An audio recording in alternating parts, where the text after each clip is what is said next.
organizations and various regional organizations. In these regional organizations, there are two chapters are there.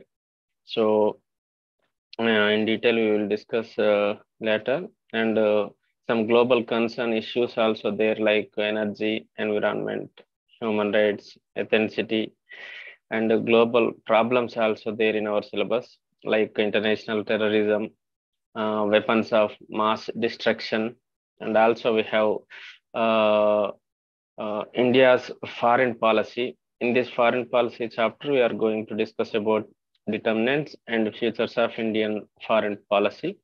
And also in this course, we are going to discuss about uh, India's relations with major powers like USA and USSR, and also India's relationship with South Asian neighbors like Pakistan, Bangladesh, Nepal, Sri Lanka, etc.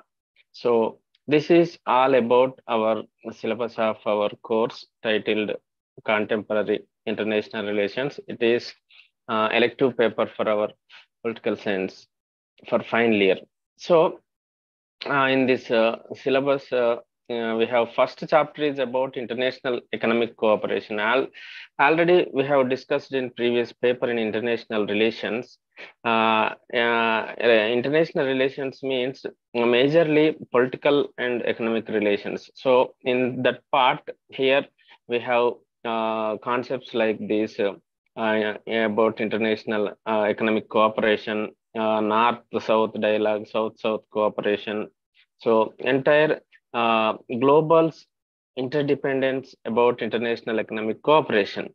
So in this chapter, we are going to discuss about to identify the types of economic integration and the meaning of North-South dialogue, and also the importance of international relations, particularly about economic relations. And also we will get an idea about South-South dialogue and its significance in the international relations. So here integration means in the most general sense can be referred as bringing something together or uniting of two or more things.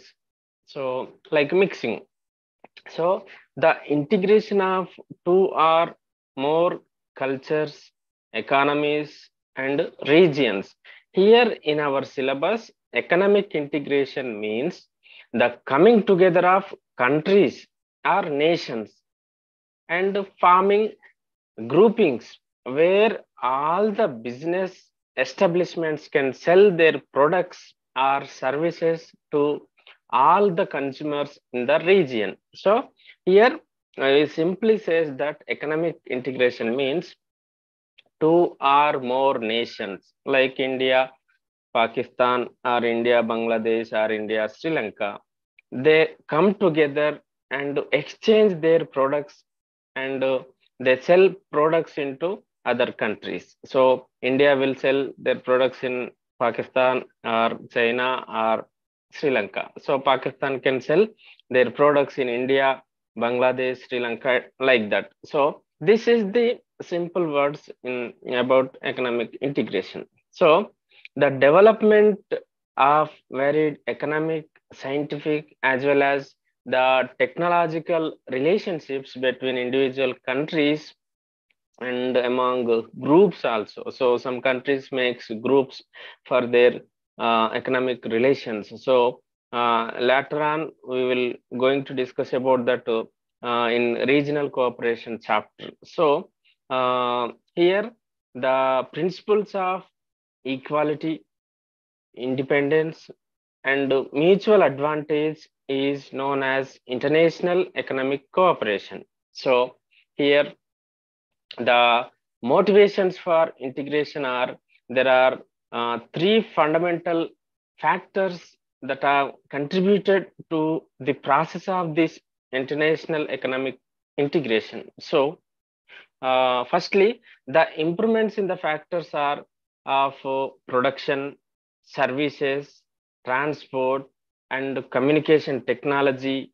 I have considerably reduced the cost of these entities. So we are using many products, electronics, computers, laptops, etc., at the low prices compared to other countries. So because of this international economic integration, so the competitiveness is there among countries.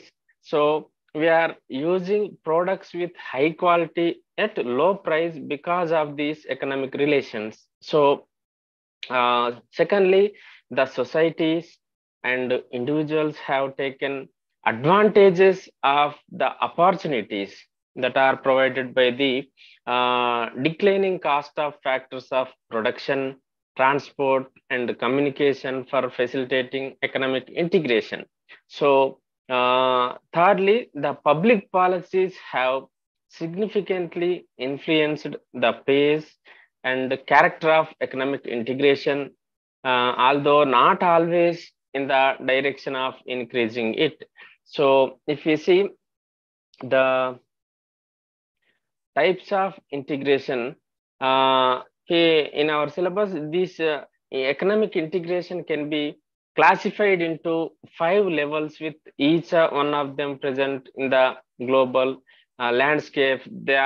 One is about free trade area, second one is custom union, third one is common market, fourth one is economic union, and last one is political union. So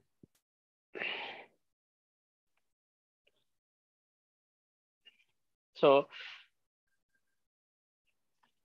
So there are several stages are there in the process of economic integration, from a very loose association of countries in a preferential trade area, that to complete economic integration, where the economies of members countries are completely integrated. So a regional trading bloc is a group of countries within a geographical area that protect themselves from imports from non-members in other geographical regions, and who look to trade more freely with each other. So majorly, these regional trading blocks increasingly shape the pattern of world trade. So a phenomenon often referred to as regionalism. So if we see, these preferential trade areas exist when countries within geographical area agree to reduce or eliminate tariff barriers on selected goods imported from other members in the area. So this is often the first small step towards the creation of trading bloc. So if we see, there are several regional organizations are there, namely SAARC, European Union, Asian, and there are several groups also there, G15 countries, G20 countries, like that. It's all about to reduce tariffs to for their free trade system. So in that particular group or regional organization, they can sell products without tariffs. So for their economic development, if there are tax, their profits will be reduced. So that's what they mutually made mutually make agreements to reduce tariffs or completely remove the tariff barriers to uh, free to export and import goods and services. So that's what we are getting, good products and best products at low price. So if we see, if we are using many types of mobiles, top branded mobiles at lower cost. So with the effect of this free trade system, so this is an advantage of this international economic integration. So if we see the free trade system, the free trade system is clearly about uh, this removal of uh, tariffs. Tariffs means taxes. So a tariff means a tax imposed on imported goods between member countries are significantly reduced and some are completely abolished together. So each member country keeps its tariffs uh, regarding third countries, including its economic policy. So the general goal of free trade agreements is to develop economies of scale and comparative advantages, promoting economic efficiency. So, here a challenge concerned about resolving disputes as free trade agreements tend to offer limited arrangements and dispute resolution mechanisms. So, therefore, they are prone to the respective influence and leverage of the involved nations, which can lead to different outcomes depending on their economic size. So, a large and complex economy having a free trade agreement with smaller economies is better positioned to negotiate advantageous clauses and dispute resolution. So, this is the benefit of free trade system. So, majorly, free trade system eases to many nations to encourage their economic development. So there are many international organizations are there for to empower economy of developing countries. So like World Bank, International Monetary Fund, Asian Development Bank, uh, Asian Infrastructure Investment Bank, and OECD, Organization for Economic Cooperation and Development, and groups are there like G20, G7, World Trade Organization is there.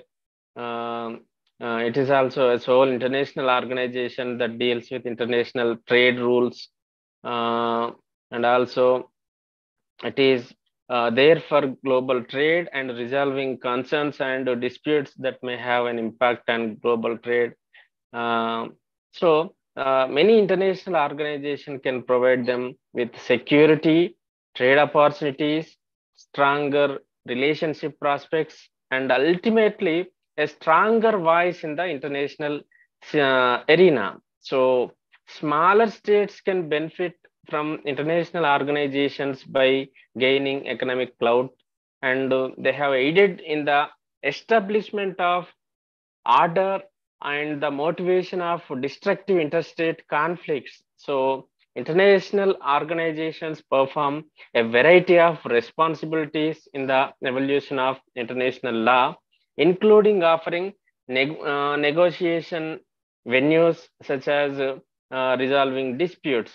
So, uh, as we discussed, many organizations, including international non-governmental organizations, which are NGOs that operate globally. International organizations are often referred to as intergovernmental organizations. So, as well as lobbying groups representing global operations fall into this category. So, everyone is in this free trade system created for the uh, economic integration. So we have advantages also there with this economic integration and free trade area.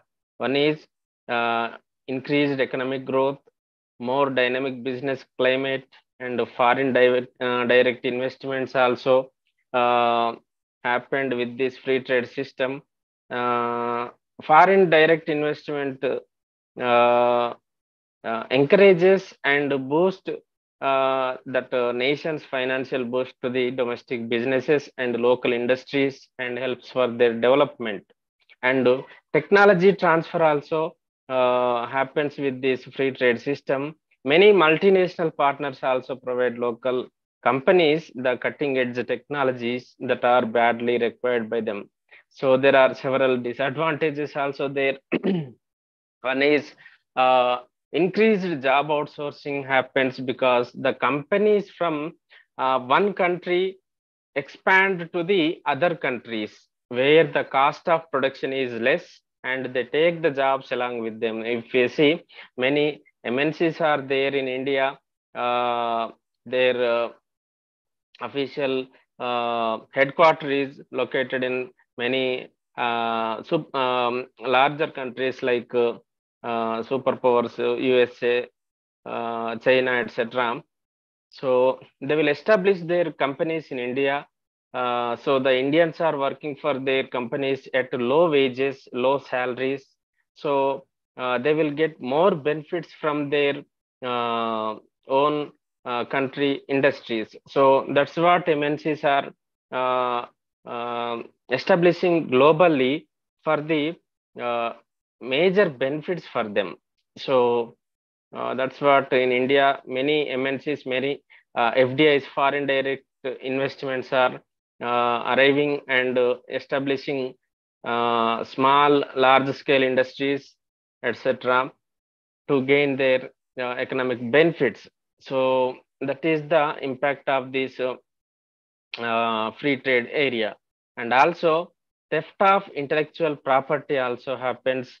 The corporations which have their businesses functioning in the other countries have their ideas and innovations stolen by the local industries. And also poor working conditions also will be there. Many of the international companies usually outsource their jobs to the emerging economies, and degradation of natural resources also there. Most of the economic market economies are devoid of appropriate environmental protections. As a result, the corporations from the developed countries take advantage of these leading unsustainable exploitation of natural resources, including minerals and forest wealth.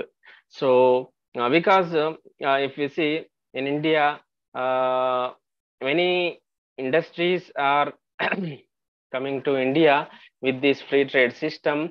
So, our governments are giving them land to them to establish their companies here. So, most of the places are particularly in the forest zones. So the natural environment will be spoiled by their establishment of companies. So that will affect to our environmental system. So this is also one of the disadvantage of this free trade area. And one more thing is there about custom customs union. So a customs union is the removal of tariff barriers between members together with the acceptance of a common or unified external tariffs against non-members. So the countries that export the customs union only need to make a single payment duty once the goods have passed through the border. So once inside the union, goods can move freely without additional tariffs. Tariff revenue is then shared between members, with the country that collects the duty retaining a small share. So there are many benefits are there, advantages are there with this customs union. Without a unified external tariff, trade flows would become distorted.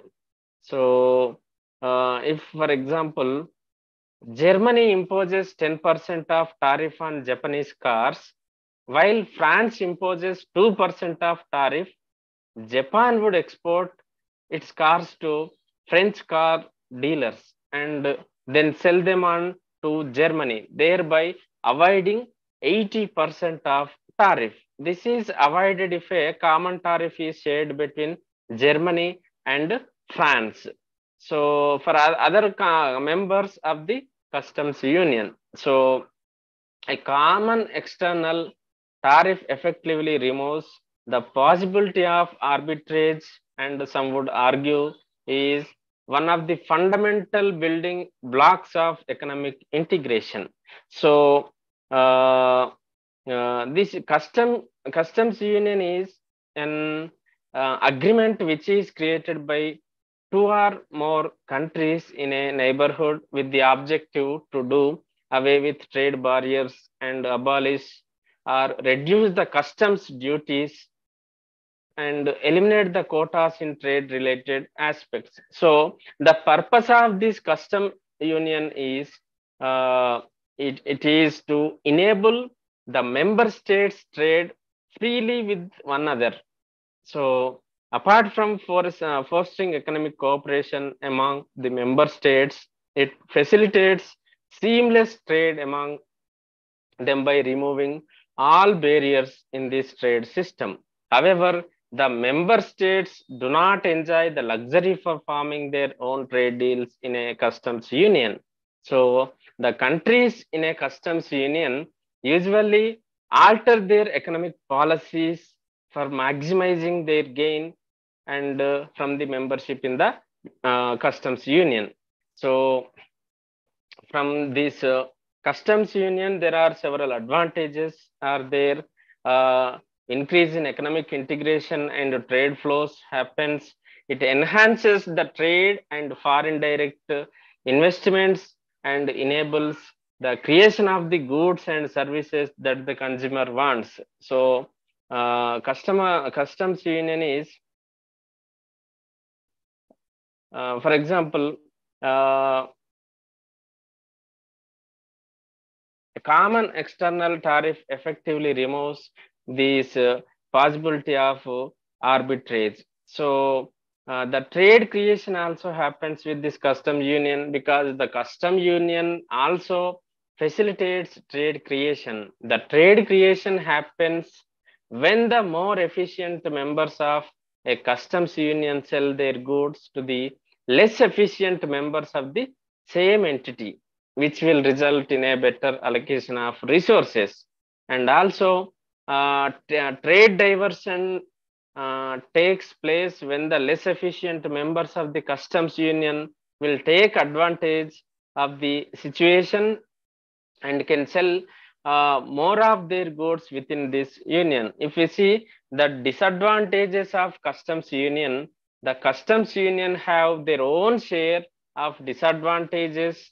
One is about loss of economic sovereignty. In a customs union, the individual member states are not allowed to negotiate their own deals, and as a result of it, deals with to loss of economic sovereignty. It has to negotiate trade deals as a single entity. And also, the distribution of tariff revenues, sometimes there will not be a fair share of tariff revenues for some countries in the customs union. And also, the complexity of establishing applicable tariff rate is another common problems that is faced by the customs union. So the process, besides being costly, is also a time consuming. So one more disadvantage is the union members must negotiate collectively with the non-members or organizations like the World Trade Organizations as a single group of countries. While this is essential to maintain the customs union, it means that members are not free to negotiate individual trade deals.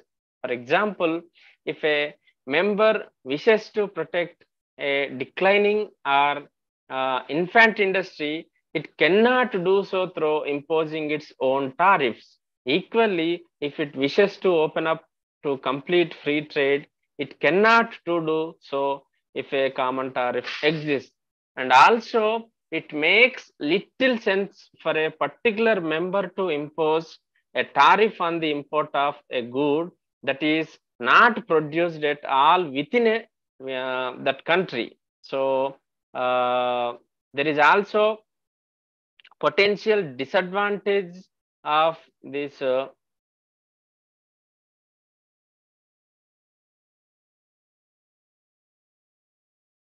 customs union, uh, a single member in how the tariff revenue is allocated. Members that trade relatively more with countries outside the union. So uh, this is one of the disadvantage of this customs union. One more aspect is there, that is about a common market. Common market also is a group formed by several countries, though a formal agreement in which each member state adopts common external tariff. So along with it, the member states also practice free trade and allow free movement of capital and labor into the common market. So this arrangement regarding trade is made with an object of improving the economic benefits to all the member states of a common market. So in a common market, all the barriers, including quotas and tariffs pertaining to the exporting and importing of goods and services among the member states of the common market, are removed. So examples are uh, uh, many markets are there, like East African Common Market, West African Common Market, and Mercosur, an economic and political bloc comprising Argentina, Brazil, Paraguay, and Uruguay, and Venezuela. So if you see, uh, this common market is the most significant step towards full economic integration. So in the case of Europe, a single market is officially referred to the internal market. So the key feature of this common market is the extension of free trade from just tangible goods to include all economic resources. So this means that all barriers are eliminated to allow the free movement of goods, services, capital, and labor. In addition, as well as removing tariffs, non-tariff barriers also reduced and eliminated. For a common market, to be successful, there must also be a significant and level of harmonization of microeconomic policies and common rules regarding product standards, monopoly power, and other anti-competitive practices. There may be also common policies affecting key industries such as the common agriculture policy and common fisheries policy. So if you see the benefits of this common market, free movement of people, goods, services, and capital means a common market is often treated to be a single market. And as a result, it allows the free movement of the factors production across the national borders without any hindrances. So efficiency in production also happened with this common market because the factors of production are allocated more efficiently and are put to best use, resulting in formidable economic growth of the common market. There are several disadvantages also there with this common market. One is less competitive countries are put at a disadvantage. In a common market, the less competitive countries are at a disadvantage because they cannot provide any subsidies or protection to the domestic industry. And also, when efficient non-members are crowded out of the common market, the trade diversion takes place. Trade diversion also important. In addition to that, a country may witness lower wages if it faces an influx and migration of factors of production when the supply overtake the demand. So this is about common market. And one more uh, feature is there, that is about uh, economic union. So economic union is also a kind of a trade bloc which is a combination of customs union with the common market. So the members of such economic grouping have common policies on freedom of movement of goods and services, product regulation. So the factors of production, that is labor and capital, along with the common external trade policy. When an economic union also has a unifying currency across its domain, then it becomes an economic and monetary union. So the main objective behind establishing an economic union is to not only enhance economic efficiency, but also to establish closer political and cultural bonds among the member states of that grouping. For examples, Central Economic Common Market, European Union, Eurasian Economic Union, Gulf Cooperation Council, etc. There are several economic unions there. So these uh, uh, economic union is the term applied to a trading bloc that has both a common market and between members and common trade policy towards non-members. So although members are free to pursue independent macroeconomic policies, as we discussed, European Union is the best known economic union. So and came into force on November 1st, 1993, following the signing of Maastricht Treaty, formerly called the Treaty of European Union. So many economic unions are also there. These economic and monetary unions is the key stage towards complete integration and involves a single economic market. So a common trade policy, a single currency, a common monetary policy will be adopted by these type of economic unions. If we see the advantages of economic union, there are several advantages also there, investments. The economic union has a stable financial situation because it leads to injecting a lot of funds for investment in underdeveloped areas and weaker economies. And also the economic union leads to barrier-free exchange of goods, technology, and products among the member states. The economic union helps to lowering the prices and taxes in the member states of the economic union.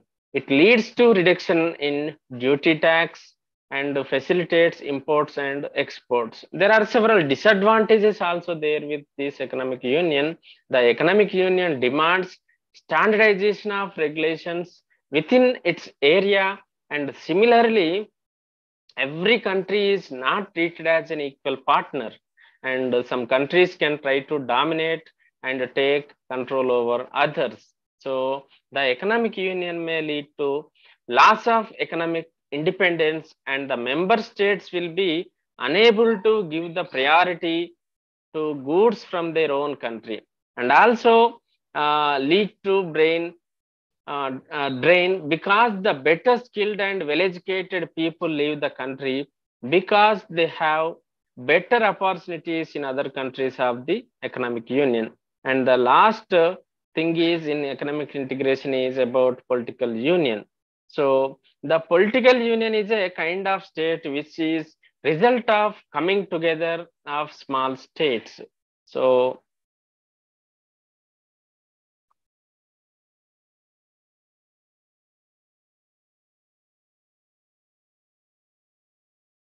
So this political union is about the process of creating a big state from a group of smaller states is called unification.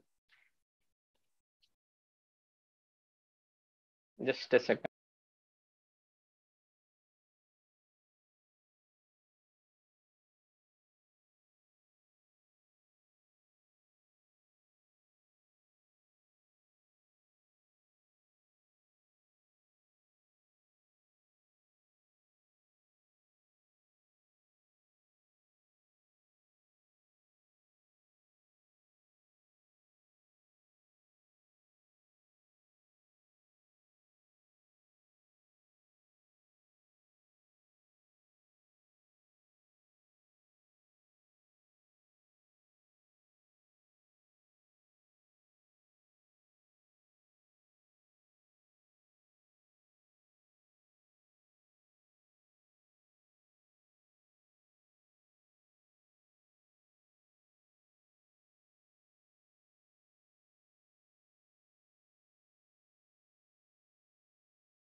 This political union is a kind of organization. The individual states in the political union share a central government, and the union gets international recognition as a single political entity.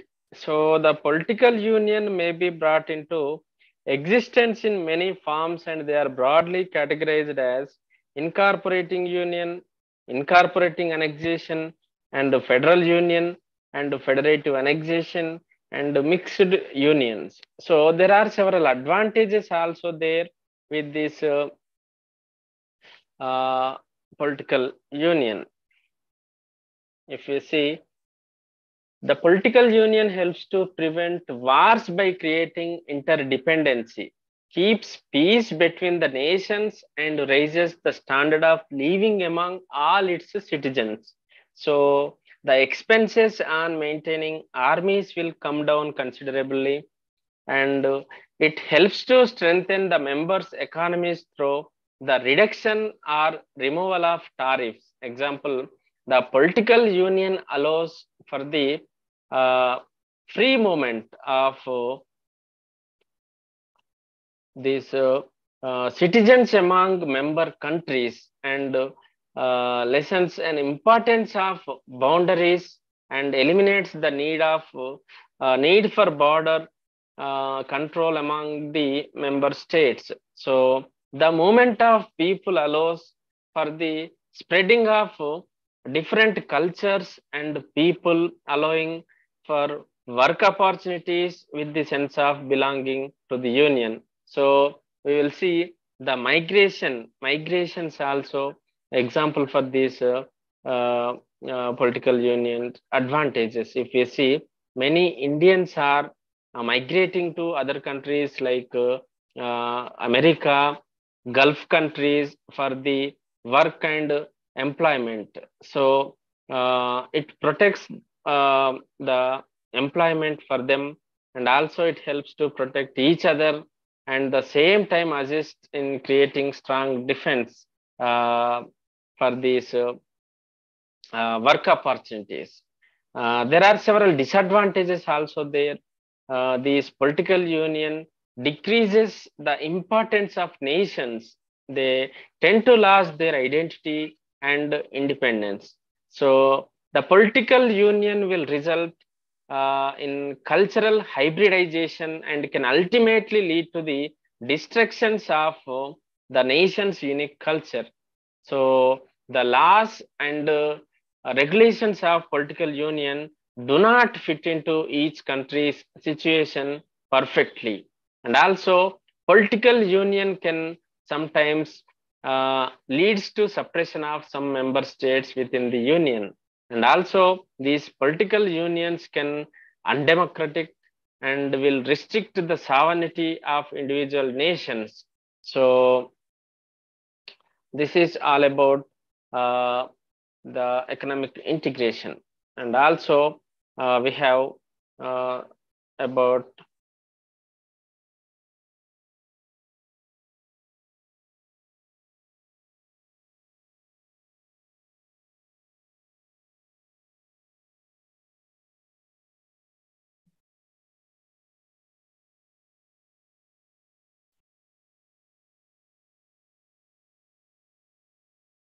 so we have one more concept is about the north south dialogue. So north and south generally refers to the directions. However, in the present context in our syllabus, the north and the south refers to the two divisions of the countries of the world basing on social, cultural, political, economic, and general development. The term north is generally used to refers to the world's richest industrialist and non-communist countries of the world like United States of America, Australia, Canada, Japan, New Zealand, and countries of Western Europe, which have high per capita income. So this is called as North. On the other hand, the term South refers to the developing countries uh, of the third world. So the average per capita income of the people who inhabit these countries is quite low. So the stark distinction between the developing and the developing countries of the third world was quite visible after the end of Second World War. So the developing countries are also referred to the third world countries, categorized as South. So the North-South dialogue refers to the discussions that have been conducted at various summits, conferences, negotiations, discussions, and meetings between the countries of the North and South with an intention to use the programs and agreements for addressing the inequalities between the two developmental blocks. So the discussions held in the UN Security Council regarding this issue, the summit meetings of the G8 countries and conferences of non-alignment movement, and for such dialogues where the countries of G8 and developing countries held talks for solving some of the problems facing by the developing countries or South in general. So if you see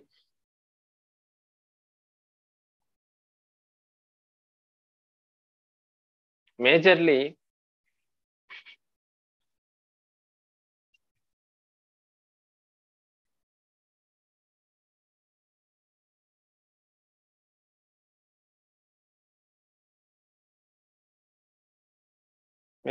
there are several objectives are there with this North South dialogue. The key objectives are issues related to assistance. Majorly, the developing countries are seeking financial assistance, technical assistance from developed countries for achieving balanced regional growth and the removal of poverty. If we see, after getting independence, uh, after the Second World War, most of the nations like India are depending upon other countries for their economic development. So, after getting independence, we are also faced many economic challenges and faced many issues like poverty, unemployment, etc. So that's what we are depending upon developed nations, particularly like Russia and America, uh, China, etc. So and that's what this North-South dialogue is example for this, yeah, for related to financial assistance and technological assistance also. So, for example, if you see the making of nuclear weapons, we are adopted and helped by the Soviet Union in making of these atom and nuclear powers, and also issues related trade is one of the key objective with this North-South dialogue. The developing countries have been seeking support from the developed countries for expanding opportunities for enlarging their exports and improve their export earnings, for handling the problems of payment deficits and for achieving a steady growth, and also issues related to industrialization and technology also one of the major objective. So the developing countries are seeking advanced developed technologies from the developed nations, and also negotiating for possible shifting of the labor intensive industries of the developed countries to the third world countries. So the gap between the developed countries and developing countries, which means the gap between North and South, grew sharper with the course of the time. So, while the remarkable progress was witnessed with regard to the developed countries, so the developed countries failed to witness any improvement in their economies, and the developing countries attributed the state of affairs to the international economic order, which was established and subsequent to the Second World War. So the instruments of the international economic order, like the International Monetary Fund, General Agreement on um, Tariffs and Trade, and the International Bank for Reconstruction Development, World Bank or IBRD, are in favor of the developed countries and are doing great harm to the developing countries. So the Bretton Woods structure that was created after the Second World War acted the disadvantage of the developing countries for the region, that is treated the developing countries on equal footing with the developed countries, in spite of the fact that they were not equal on economic terms. So the developing countries of the world by 1960s came to a conclusion that no improvement in their position could be witnessed unless there was reformation in the existing system of the international trade. So at various international forums, both within and outside the United Nations, the developing countries raised the issue of economic inequalities and formed a pressure group popularly known as the Group of 77, with an intention to exert appropriate pressure on the various international bodies for bringing about the necessary structural changes in the economic relations between the developed and developing countries, and also to promote cooperation between them. So then, as a result, they felt the need for a diversified and balanced organic growth of the world. While these developments were in progress, the Nations General Assembly in April-May 1974, at his sixth special sessions, called for the establishment of new international economic order and approved a program of action for putting into implementation. So the recognition for the creation of this new international economic order acknowledged the fact that the existing international economic order was not catering to the requirements of the developing world.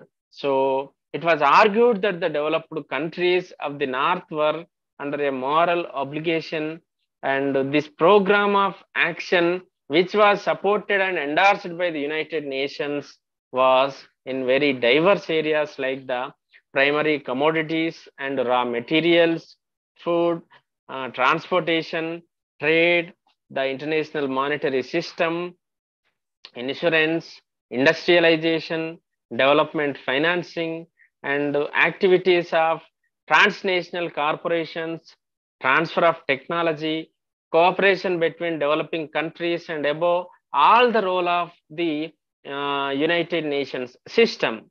Though some of the industrialized countries refused to subscribe the views of the new international economic order, so the financial and the monetary crisis, which these nations greatly contributed to their change of thinking. So a series of conferences were happened by the developing countries for giving a concrete shape to the proposals for the transformation of the new international economic order from rhetoric to the reality.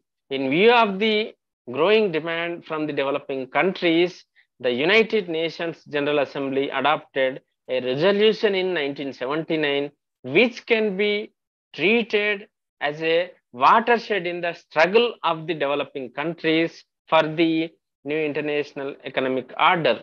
So, this resolution emphasized the necessity of conducting global talks within the framework of United Nations on the matters pertaining to raw materials, energy, trade development, currency, and financial questions, and also decided that the Committee of the Whole of the United Nations General Assembly should act as a preparatory body for the global negotiations. So it is one of the important thing in this international economic integration. So it was However, the progress in this regard was not possible on account of the differences between England. So, then the developing countries called the South-South cooperation. So, South because most of the developing countries are located in the southern hemisphere. When these countries extend cooperation among themselves, it goes by name South dialogue or cooperation. So, South South cooperation refers to a broad framework of collaboration that has been established among the countries of the South in the economic, political, environmental, social, technical, and cultural fields. So, the cooperation can take place at bilateral, sub-regional, regional, or interregional domains. So, for meeting their development goals, the developing countries share the resources, skills, and expertise and knowledge through concerned efforts. So, the recent developments in the South South cooperation have manifested in the forms of increased trade, enhanced flows of foreign direct investment, technology transfers, commitment towards regional integration, sharing of experts and solutions, and other forms of beneficial exchanges. If we see the objectives of these South-South cooperation, it improves self-reliance of developing countries by improving their creative capacity to find solutions to their developing problems. So they strengthen and promoted collective self-reliance among the developing countries by sharing, pooling, and using of their technical and other resources, and also create the necessary capacity among the developing countries for identifying, analyzing, and solving their main development issues. And also they create new technological facilities and strengthen the existing ones in the development countries for improving their capacity for absorbing and adopting new technologies and skills for meeting their development needs. And also the basic elements of the South-South cooperation is a common effort of the countries and peoples of the South.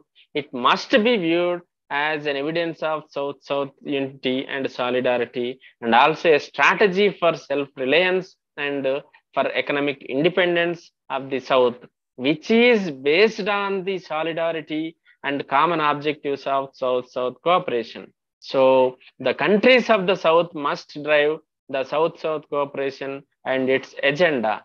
So the cooperation that is prevalent in the countries belonging to the South should not be evaluated and analyzed using by the same yardsticks and that are used in the measuring the North-South dialogue or relations. So the South-South cooperation founded upon a genuine and strong and broad-based solidarity and partnership, and also it is based on mutual respect for one another, mutual benefit, and completely to complete equality, and also accords respect to the national sovereignty in the context of sharing of responsibilities, and it stresses on the importance of collective self-reliance of the developing countries, and the South-South cooperation seeks to enable developing countries to play more active role in international policy and decision-making processes,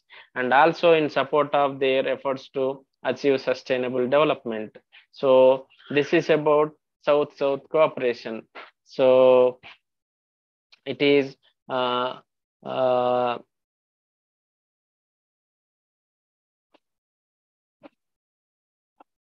so it increases the confidence, knowledge, and capacity of third world countries. So so this is our today's class. Tomorrow at 10:30 we will meet again. Thank you for participating. I am closing the session. Thank you.